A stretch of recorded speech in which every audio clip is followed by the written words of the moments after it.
This remote corner of southern Sudan is the homestretch of a 20-year campaign led by former President Jimmy Carter that could soon eradicate a scourge that dates back to biblical times. We will not stop the efforts of the Carter Center until there are no cases of guinea worm left in southern Sudan or Ghana or Mali or Ethiopia. That's the only places we have a few cases left. We've been working on it now for more than 20 years. We've reduced the incidence from more than 2.5 million cases down to about 2,500 cases in the whole world. And the last major holdout will be here in southern Sudan. In southern Sudan, ravaged by decades of civil war, fewer than half the people have access to clean water. Many must drink from the same open ponds as livestock animals. Of all the diseases from unclean water, perhaps none is more disabling than dracunculiasis, better known as guinea worm. The parasite grows up to 3 feet and lives just below the skin, often crippling its human host. There are no vaccines or medicines to treat it. The only cure is to slowly, painfully extract it over days. The Atlanta-based Carter Center has trained thousands of field workers and volunteers. It's been a grassroots effort to spread the word on how guinea worm is transmitted and distribute simple tools to prevent it. A personal filter that's used like a drinking straw, or a specially treated cloth which can keep the parasite out of water people gather from ponds. It's in ponds like this that the guinea worm life cycle begins and gets renewed and renewed. Human beings consume the water that contain the worm larvae. The larvae grow in the body. It takes them about a year to become mature into a worm that grows to about 1 meter in length, 3 feet. And when it's ready to emerge from the body, it causes painful blisters, oftentimes on people's feet and ankles.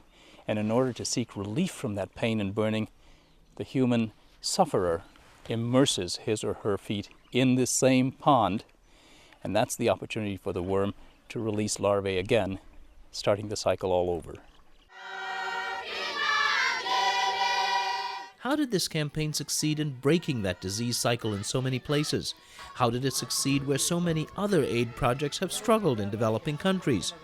Don Hopkins, the physician and epidemiologist in charge, credits former President Carter's personal involvement, key to raising some $225 million for the cause. But more critically, at the community level, Hopkins says, the approach has been respectful and collaborative. People are very, very astute at picking up condescension. And unfortunately, there's a lot of that, especially with Westerners coming into the countries. And I think you have to approach people with the idea that we're here to help you. And no, we don't have all the answers. You know your own community far better than we ever will. But here's this information that, use it to help yourself get rid of this disease. Not, I'm coming from wherever, with whatever degrees and stuff, and we've got the answers. Former President Carter says local beliefs were respected and incorporated into the campaign. For example, some communities, unaware of how the parasite is transmitted, didn't like the idea of spraying ponds with chemicals to kill the guinea worm larvae. In fact, the ponds of water were looked upon as sacred. If that particular rain-filled pond hadn't been there, the village wouldn't have existed. They wouldn't be alive. And of course, we said that the pond was in effect sacred, but there was a curse on that pond. And if they would just help us remove those guinea worm eggs from their pond or from the drink of water that they took out of the pond, then that curse could be removed from their pond and their village forever. So we had, you might say, not only a philosophical but also a theological explanation to make. Eradication efforts have been so successful, it's now down to the surveillance and dogged pursuit of the last few cases, making sure they're treated before they can spread the disease. On this day, field worker Simon Taban set off to treat a patient named Garbino Kenye. At his thatched home, Garbino's wife said he'd gone to the regional market town of Eradication, several miles away, hoping to sell his goats.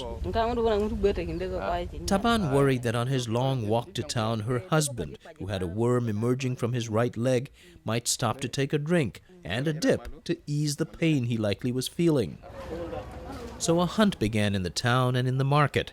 Taban asked people who might know his patient, asked after a man who should have had a bandage on his foot, though he worried because a previous patient had taken his dressing off. He says, he looks awkward by moving with a bandage on his leg. Half an hour later, a lucky break. A mutual friend in the market had seen Garbino by the river. Not only did they find him there, but the bandage was still on him. They negotiated. Taban wanted to bring his patient back for treatment, but Garbino could not leave his goats, which hadn't sold. They wound up coming back on the roof of the vehicle that brought our TV crew.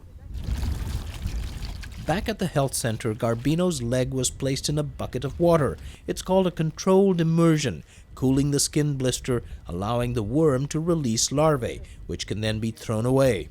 It would take several days before the parasite could be extracted from his leg. It felt like pins piercing from all directions, said the stoic patient. Did he try to put his leg in any cold water to stop it from hurting as he walked to town? No. I asked some kids near a pond to get me some water to drink. I used my filter straw to drink it and poured the rest on the wound. That kind of patient awareness and behavior is music to the ears of field workers. And with their success in dealing with guinea worm, former President Carter said communities can now take on other challenges. When guinea worm is prevalent, the mothers and fathers can't go into the field to work. The children can't even hope to attend school. And so there's a dramatic reduction in overall health of a community, not only in physical health, but also in economic health.